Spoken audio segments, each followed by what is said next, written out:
नमस्कार दोस्तों, स्वागत है आपका एक बार फिर से आपके अपने YouTube चैनल नून मेडिकल नो पर। आज के इस वीडियो लेक्चर के अंदर हम डिस्कस करने वाले हैं कोशिका के बारे में। कोशिका जिसको कि हम यहाँ पे सेल भी कहते हैं। तो आज हम जानेंगे इसके बेसिक स्ट्रक्चर के बारे में, यानी कि कोशिका की संरचना कैसी होती है, कोशिका के क्या कार्य होते हैं, पादप कोशिका और जंतु कोशिका में क्या अंतर होता है। साथ ही हम जानेंगे कोशिका के फंक्शन के बारे में, यानी कि कोशिका क्या कार्य करती है, कोशिका का जो अंदर जो ऑर्गन्स होते हैं उनके क्या काम होते हैं, कौन कौन से ऑर्गन जो है कोशिका के अंदर मौजूद रहते हैं, माइटोकॉन्ड्रिया क्या होता है, राइबोसोम क्या होता है। तो ये सारी की सारी जानकारी इस वीडियो के अंदर हम यहाँ पे डिस्कस करने वाले हैं।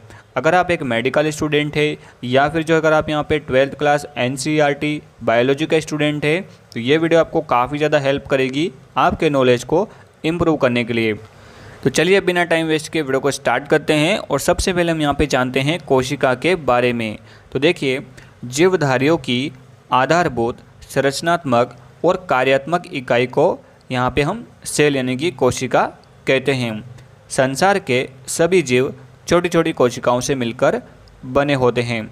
अब गाइस, इसका सिंपल सा मतलब है कि जितने भी जीवधारी होते हैं, जीवधारी किसको कहते हैं हम यहाँ पे, लिविंग ऑर्गेनिज्म को। जितने भी लिविंग ऑर्गेनिज्म होते हैं उनकी आधारभूत संरचनात्मक और कार्यात्मक इकाई को हम यहाँ पे क्या कहते हैं, सेल यानी कि कोशिका कहते हैं। यानी कि जो कोशिका होती है वो किसी भी लिविंग ऑर्गेनिज्म की जो है यहाँ पे लाइफ का बेसिक स्ट्रक्चर होता है। ठीक है, उसके जीवन का जो है यहाँ पे संरचनात्मक और कार्यात्मक इकाई होती है। फंक्शनल जिसको कि हम क्या कहते हैं, कार्यात्मक यानी कि फंक्शनल, संरचनात्मक यानी कि स्ट्रक्चरल। ठीक है, तो ये उसकी क्या होती है, इकाई होती हैं। कौन होती है, सेल। संसार के सभी जीव छोटी छोटी कोशिकाओं से मिलकर बने होते हैं। यानी कि जितने भी जीव जंतु होते हैं, पादप यानी कि जो पेड़ पौधे होते हैं और जो मनुष्य होते हैं, वो सभी जो है यहाँ पे छोटी छोटी कोशिकाओं से मिलकर बने होते हैं। ये आपको याद रखना है कि संसार में जितने भी जीव जंतु होते हैं, पादप होते हैं, मनुष्य होते हैं, वो सभी जो है यहाँ पे किससे मिलकर बने होते हैं, सेल यानी कि कोशिका से मिलकर बने होते हैं। यानी कि ये क्या होगी, सेल हमारी लाइफ का क्या होगा, बेसिक स्ट्रक्चर और फंक्शनल यूनिट यानी कि इकाई होती है। ये आपको याद रखना है। नेक्स्ट अगर हम बात करें, कोशिका के अध्ययन को साइटोलॉजी कहा जाता है। यानी कि जब कोशिका का अध्ययन किया जाता है, इसके बारे में जो है यहाँ पे स्टडी की जाती है, तो उसको जो है यहाँ पे साइंस के अंदर जो है यानी कि विज्ञान के अंदर उसको यहाँ पे हम क्या कहते हैं, साइटोलॉजी कहते हैं। ठीक है, सर्वप्रथम कोशिका की खोज रॉबर्ट हुक ने 1665 ईस्वी में की थी। बहुत ही इंपॉर्टेंट लाइन है गाइज कि कोशिका की जो खोज सबसे पहले किसने की थी, रॉबर्ट हुक ने करी थी। कब करी थी, 1665 ईस्वी में करी थी। लेकिन इन्होंने केवल मृत कोशिका की खोज की थी। इन्हें फादर ऑफ साइटोलॉजी भी कहा जाता है। यानी कि जो रॉबर्ट हुक थे उन्होंने सबसे पहले कोशिका की खोज करी थी। कब करी थी, 1665 ईस्वी में करी थी। लेकिन इन्होंने केवल डेड सेल यानी कि जो मृत कोशिका होती है उसकी खोज करी थी। और इन्हें जो है यहाँ पे साइटोलॉजी का जनक यानी कि फादर भी कहा जाता है। जीवित कोशिका की खोज 1674 में एंटोनी वॉन ल्यूवेनहॉक ने की थी। अब देखिएगा, इस जो कोशिका की खोज करी थी वो रॉबर्ट हुक ने करी थी, लेकिन उन्होंने मृत कोशिका की खोज करी। लेकिन 1674 में एंटोनी वॉन ल्यूवेनहॉक ने जीवित कोशिका की खोज करी थी। अब देखिए, जो कोशिका की खोज तो रॉबर्ट हुक ने सबसे पहले करी थी, उन्होंने डेड सेल की करी थी। लेकिन जो जीवित कोशिका की खोज करी थी वो 1674 में एंटोनी वॉन ल्यूवेनहॉक ने करी थी। ये आपको याद रखना है। तो आपको ये समझ में आ गया होगा कि कोशिका क्या होती है और कोशिका के अध्ययन को हम क्या कहते हैं। साथ ही जो है कोशिका की खोज किसने करी थी, डेड सेल की खोज किसने करी थी, और जो जीवित सेल होती है उनकी खोज किसने करी थी। आई होप आपको ये क्लियर हो गया होगा। आप एक बार इसका स्क्रीनशॉट ले सकते हैं। चलिए आगे बढ़ते हैं। अब देखिए, कोशिका सिद्धांत। तो कोशिका सिद्धांत यानी कि प्रिंसिपल ऑफ सेल। अब जो कोशिका का सिद्धांत किसने दिया था, तो देखिए, जर्मनी के वनस्पति विज्ञानी MJ स्लाइडन और जर्मनी के जंतु विज्ञानी थियोडोर स्वान ने कोशिका सिद्धांत दिया था। अब देखिए, जो दोनों वैज्ञानिक थे वो जर्मनी के थे। एक वनस्पति वैज्ञानिक था और एक जर्मनी का जंतु वैज्ञानिक था। ठीक है, ये दोनों वैज्ञानिक जो थे इन्होंने जो है यहाँ पे किसका सिद्धांत दिया था, कोशिका का सिद्धांत दिया था। ठीक है, तो एक यहाँ पे कौन है, तो देखिए जो वनस्पति वैज्ञानिक थे वो एमजे स्लाइडेन थे और जो जंतु वैज्ञानिक थे वो थियोडोर श्वान थे। इन दोनों ने मिलकर जो है कोशिका सिद्धांत का प्रतिपादन किया था। अब देखिए इस सिद्धांत के अनुसार प्रत्येक जीव का शरीर एक से अधिक कोशिकाओं से बना होता है। इनका कहना है कि प्रत्येक जीव का जो शरीर है, जो उनका जो बॉडी होती है वो एक से अधिक कोशिकाओं से मिलकर बनी होती है। यानी कि हमारे शरीर में जो है यहाँ पे अलग अलग सेल्स होती हैं, ठीक है, तो उनसे मिलकर जो है हमारा क्या होता है, बॉडी का निर्माण होता है। इसके अलावा प्रत्येक जीवों का शरीर कोशिकाओं से मिलकर बना होता है। यानी कि जितने भी जीव जंतु होते हैं, पेड़ पौधे होते हैं, जितने भी जीव होते हैं, उन सभी का जो शरीर होता है, उनकी जो बॉडी होती है वो सबसे पहले यहाँ पे कोशिका से मिलकर बनी होती है। कोशिकाओं की उत्पत्ति पूर्व उपस्थित कोशिकाओं से होती है। यानी कि जो कोशिका की उत्पत्ति होती है, कोशिका का जो जन्म होता है वो पहले से उपस्थित कोशिकाओं के द्वारा होता है। ये आपको याद रखना है। कोशिका सिद्धांत आपसे पूछा जा सकता है एग्जाम के अंदर। तो कोशिका सिद्धांत किसने दिया था? एमजे स्लाइडेन, जो कि वनस्पति वैज्ञानिक थे, और जो जंतु वैज्ञानिक थे थियोडोर श्वान। इन दोनों ने मिलकर जो है यहाँ पे कोशिका सिद्धांत का प्रतिपादन किया था। और इस सिद्धांत के अनुसार इनका कहना है कि प्रत्येक जीव का जो शरीर है वो एक से अधिक कोशिकाओं से मिलकर बना होता है। प्रत्येक जीव का शरीर कोशिकाओं से मिलकर बना होता है और कोशिकाओं की उत्पत्ति जो है पहले से मौजूद कोशिकाओं के द्वारा होती है। आई होप ये आपको क्लियर हो गया होगा कोशिका सिद्धांत। आप इसका स्क्रीनशॉट ले सकते हैं। चलिए आगे बढ़ते हैं। तो देखिए जो सबसे छोटी कोशिका होती है वो माइकोप्लाज्मा होती है और सबसे बड़ी जो कोशिका होती है वो शुतुरमुर्ग का अंडा होती है। जो शुतुरमुर्ग का जो अंडा होता है वो सबसे बड़ी कोशिका माना जाता है। वहीं जो सबसे छोटी कोशिका है उसको हम यहाँ पे माइकोप्लाज्मा कहते हैं। ये आपको याद रखना है। इसके अलावा मानव शरीर की सबसे छोटी कोशिका शुक्राणु। शुक्राणु किसको कहते हैं हम यहाँ पे? स्पर्म। जो स्पर्म होते हैं, जो शुक्राणु होते हैं, जो कि मेल के अंदर बनते हैं, पुरुषों के अंदर बनते हैं। तो ये जो है मानव शरीर की सबसे छोटी कोशिका होती है। इसके अलावा मानव शरीर की सबसे बड़ी कोशिका अंडाणु होती है। अंडाणु जो कि जो है जिसको कि हम यहाँ पे ओवम भी कहते हैं, जो कि फीमेल्स के अंदर बनती है। ठीक है, तो जो अंडाणु जो होते हैं फीमेल्स के अंदर बनते हैं और ये जो है मानव शरीर की सबसे बड़ी कोशिका होती है।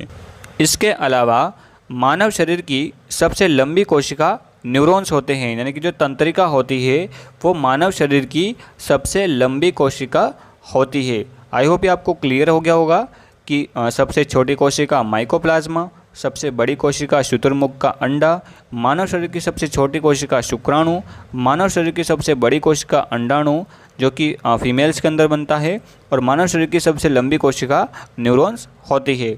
आप इसका स्क्रीनशॉट ले सकते हैं गाइस। चलिए आगे बढ़ते हैं। अब चलिए बात कर लेते हैं सेल के स्ट्रक्चर की। यानी कि जो सेल जो होती है इसका स्ट्रक्चर कैसा होता है, इसकी संरचना कैसी होती है, इसके अंदर कौन कौन से ऑर्गन्स मौजूद होते हैं। तो देखिए आप यहाँ डायग्राम के अंदर देख सकते हैं, ये एक सेल का स्ट्रक्चर है। तो यहाँ पे इसके जो है अलग अलग जो है ऑर्गन्स होते हैं। तो सबसे पहले जो होता है इसके अंदर सेल मेम्ब्रेन, यहाँ पे आप देख सकते हैं। इसके अलावा जो है गोल्जी अपैरेटस होता है, सेंट्रोसोम होता है, राइबोसोम होता है, लाइसोसोम होता है, smooth endoplasmic reticulum, nucleus, nucleolus, mitochondria, ये सभी सेल के ऑर्गन होते हैं, सेल मेम्ब्रेन भी कहते हैं।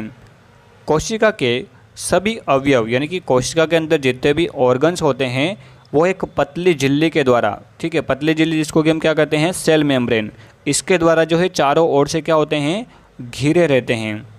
इस झिल्ली को कोशिका झिल्ली या फिर सेल मेम्ब्रेन कहा जाता है। जैसा कि आप यहाँ पे डायग्राम के अंदर देख पा रहे होंगे कि ये जो है यहाँ पे सेल मेम्ब्रेन होती है। ठीक है, तो ये क्या करती है कि कोशिका को चारों ओर से क्या रखती है, ढक कर रखती है। यानी कि इसके अंदर जितने भी ऑर्गन्स होते हैं उन सबको जो है यहाँ पे ढक कर रखने का काम करती है। ठीक है, तो ये एक पतला आवरण होता है कोशिका के चारों तरफ।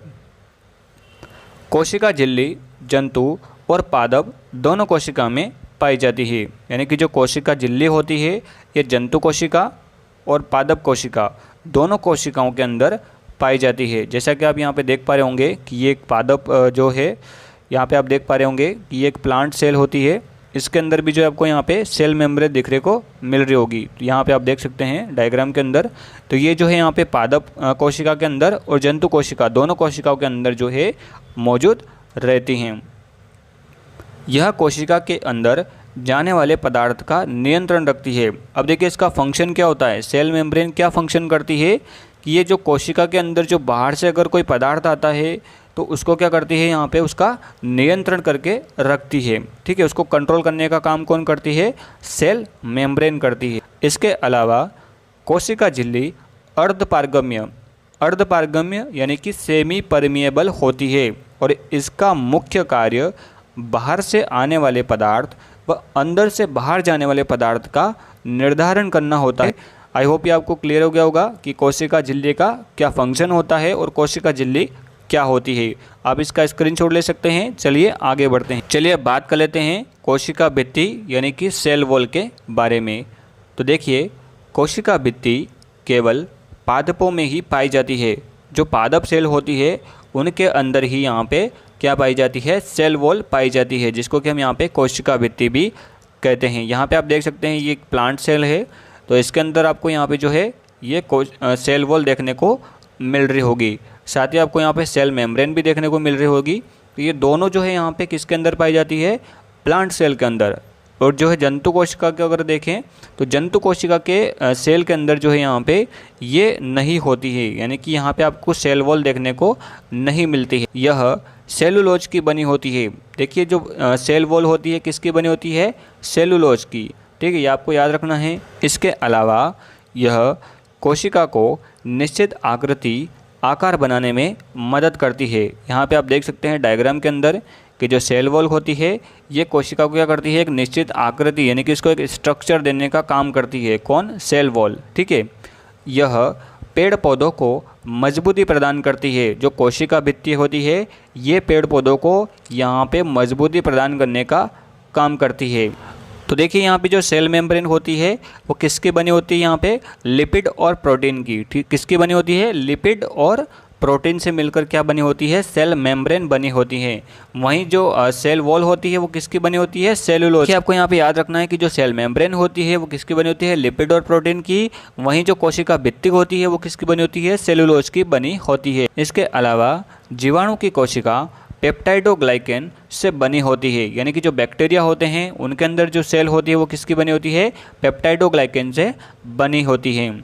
इसके अलावा जो कवक होते हैं, जो फंगाई होते हैं, जो फंगाई के अंदर जो सेल होती है उसकी कोशिका काइटिन से बनी होती है। चलिए बात करते हैं हमारे अगले ऑर्गन की। तो देखिए अगला जो सेल का ऑर्गन होता है वो यहाँ पे केंद्रक, जिसको कि हम यहाँ पे क्या कहते हैं, न्यूक्लियस। देखिए कोशिका के बीच में एक छोटी सी संरचना होती है जिसको केंद्रक कहा जाता है। यह पादप कोशिका और जंतु कोशिका दोनों में पाया जाता है। बहुत ही इंपॉर्टेंट है गाइस, जो न्यूक्लियस होता है ये किसके अंदर होता है, पादप कोशिका के अंदर और जंतु कोशिका के अंदर, यानी कि जो प्लांट सेल होती है और जो एनिमल सेल होती है इन दोनों के अंदर जो है आपको न्यूक्लियस देखने को मिल जाता है। अब देखिए क्या होती है, कोशिका के बीच में एक छोटा सा स्ट्रक्चर होता है जिसको हम यहाँ पे न्यूक्लियस कहते हैं और ये पादप और जंतु दोनों कोशिकाओं में पाया जाता है। केंद्रक का मुख्य कार्य कोशिका को नियंत्रित करके रखना होता है। अब देखिए क्या करता है अब देखिए जो केंद्रक होता है, जो न्यूक्लियस होता है, इसका फंक्शन क्या होता है, ये सेल को कंट्रोल करके रखता है। ठीक है, इसका मेन फंक्शन होता है सेल को यहाँ पे कंट्रोल करके रखना। इसलिए इसे कोशिका का दिमाग यानी कि ब्रेन भी कहा जाता है। जो न्यूक्लियस होता है इसे कोशिका का ब्रेन यानी कि दिमाग भी कहा जाता है। केंद्रक की खोज रॉबर्ट ब्राउन ने 1831 में की थी। बहुत ही इंपॉर्टेंट है गाइस कि जो न्यूक्लियस था उसकी खोज किसने करी थी कोशिका के अंदर, रॉबर्ट ब्राउन ने। इसमें डीएनए, आरएनए और गुणसूत्र पाए जाते हैं। अब देखिए जो न्यूक्लियस होता है इसके अंदर डीएनए प्रेजेंट होता है, आरएनए प्रेजेंट होता है और गुणसूत्र भी इसके अंदर पाए जाते हैं। तो ये सभी जो है इसके अंदर मौजूद रहते हैं। आपको याद रखना है कि केंद्रक के अंदर डीएनए, आरएनए और गुणसूत्र पाए जाते हैं। इसमें 70% प्रोटीन भी पाया जाता है, यानी कि जो न्यूक्लियस होता है इसके अंदर 70% जो होता है वो प्रोटीन पहले से मौजूद रहता है। इसके अलावा जो अगला जो ऑर्गन होता है सेल के अंदर वो होता है यहाँ पे एंडोप्लाज्मिक रेटिकुलम, जिसको कि हम यहाँ पे हिंदी में अंतःप्रदव्य जालिका कहते हैं। तो देखिए यह कोशिका के अंदर आंतरिक सहायता प्रदान करती है। कौन करती है? अंतःप्रदव्य जालिका, जिसको कि हम यहाँ पे एंडोप्लाज्मिक रेटिकुलम कहते हैं। जैसा कि आप यहाँ पे डायग्राम के अंदर देख पा रहे होंगे कि एक इसका स्ट्रक्चर होता है एंडोप्लाज्मिक रेटिकुलम का। तो यह दो प्रकार की होती है, चिकनी और खुरदरी, यानी कि स्मूथ एंडोप्लाज्मिक रेटिकुलम और रग एंडोप्लाज्मिक रेटिकुलम। तो ये दो प्रकार की होती है एंडोप्लाज्मिक रेटिकुलम, एक तो होती है चिकनी और दूसरी होती है खुरदरी। अब देखिए जो स्मूथ एंडोप्लाज्मिक रेटिकुलम होती है यह कोशिका में कार्बोहाइड्रेट और वसा के संश्लेषण में सहायक होती है। ठीक है, तो आपको याद रखना है कि जो स्मूथ एंडोप्लाज्मिक रेटिकुलम का क्या फंक्शन होता है कि ये कार्बोहाइड्रेट और वसा का यानी कि जो फैट होती है उसका संश्लेषण करने का काम करती है। साथ ही जो खुरदरी यानी कि जो रग एंडोप्लाज्मिक रेटिकुलम होती है इस झिल्ली के ऊपर छोटे छोटे कण होते हैं, यानी कि जो रग एंडोप्लाज्मिक रेटिकुलम होती है इसकी जो जालिका होती है इसके ऊपर जो है यहाँ पे छोटे छोटे कण होते हैं। ठीक है, तो देखिए हमारा जो अगला सेल का ऑर्गन है वो है यहाँ पे माइटोकॉन्ड्रिया। यह कोशिका द्रव्य में पाई जाने वाली गोलाकार या सूत्राकार संरचना होती है। माइटोकॉन्ड्रिया दोहरी झिल्ली से घिरी रहती है तथा इन उभारों को क्रिस्टी कहा जाता है। अब ये कहना चाहता है कि जो माइटोकॉन्ड्रिया होता है गाइज ये गोलाकार या फिर सूत्राकार संरचना या स्ट्रक्चर होता है। माइटोकॉन्ड्रिया दोहरी झिल्ली से घिरा रहता है, जैसा कि आप यहाँ पे देख पा रहे होंगे इस डायग्राम के अंदर कि जो माइटोकॉन्ड्रिया होता है इसे सेल का पावरहाउस भी कहा जाता है और ये जो होता है यहाँ पे एक सूत्राकार या फिर जो है गोलाकार स्ट्रक्चर होता है और इसके दोनों तरफ जो है चारों तरफ जो है और इसके चारों ओर जो होता है यहाँ पे क्या होती है दोहरी झिल्ली होती है जिसके द्वारा ये क्या होता है कवर्ड होता है। ये आपको याद रखना है। तो देखिए 1819 में अल्टमान ने कोशिका में इसकी उपस्थिति को बताया और इन्होंने इसका नाम बायोब्लास्ट रखा था। आपको याद रखना है कि जो अल्टमान नाम का जो साइंटिस्ट थे उन्होंने जो है कोशिका में माइटोकॉन्ड्रिया की उपस्थिति को बताया था और उन्होंने इसका नाम जो है बायोब्लास्ट रखा था। ठीक है, ये आपको याद रखना है कि जो माइटोकॉन्ड्रिया होता है इसे कोशिका का पावर हाउस यानी कि ऊर्जा गृह भी कहा जाता है। ठीक है, यह दोहरी झिल्ली से घिरा रहता है, यह सूत्राकार या फिर गोलाकार संरचना होती है और इसको जो है यह बायोब्लास्ट भी कहा जाता है। ठीक है, आई होप ये आपको क्लियर हो गया होगा कि माइटोकॉन्ड्रिया क्या होता है। चलिए आगे बढ़ते हैं। नेक्स्ट अगर हम बात करें गोल्जी काय, जिसको कि हम यहाँ पे गोल्जी बॉडी भी कहते हैं। गोल्जी बॉडी की खोज कैमिलो गोल्गी ने की थी। जो गोल्जी बॉडी थी इसकी खोज किसने करी थी सेल के अंदर? Camillo Golgi. जो कैमिलो गोल्गी थे उन्होंने जो है यहाँ पे गोल्जी बॉडी की खोज करी थी। इसके अलावा यह कोशिका के अंदर पाचन का कार्य करती है। जो गोल्जी बॉडी होती है ये क्या करती है? डाइजेशन का काम करती है। कोशिका जो होती है इसके अंदर डाइजेशन का काम कौन करता है? Golgi body. ठीक है, ये आपको याद रखना है। यह पदार्थों का परिवहन करता है अर्थात यातायात में सहायक होता है। यह पदार्थों का परिवहन करता है अर्थात यातायात में सहायक होता है, इसलिए इसे यातायात प्रबंधक भी कहा जाता है। यानी कि जो गोल्जी बॉडी होती है ये यातायात जो है यहाँ पे प्रबंधक होता है। यह पदार्थों का क्या करता है? परिवहन करने का काम करता है। इसके अलावा जो है ये फंक्शन क्या होता है इसका? ये पाचन की क्रिया में मदद करता है सेल के अंदर। और जो गोल्जी बॉडी है इसकी खोज किसने करी थी? कैमिलो गोल्गी ने की थी।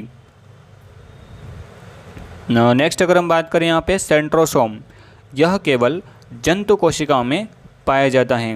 देखिएगा जो सेंट्रोसोम होता है ये केवल जंतु कोशिका यानी कि जो एनिमल सेल होती है इसके अंदर ही प्रेजेंट होता है। जो प्लांट सेल होती है उसके अंदर जो है यहाँ पे जो पादप कोशिका होती है उसके अंदर यहाँ पे जो है सेंट्रोसोम प्रेजेंट नहीं होता है। ये आपको याद रखना है।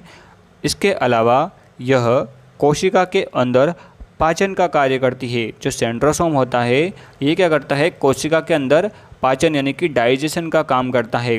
ठीक है, यह बेलन के समान रचना होती है। यहाँ पे आप देख सकते हैं डायग्राम के अंदर इसका जो स्ट्रक्चर होता है वो यहाँ पे बेलन के समान होता है। ठीक है,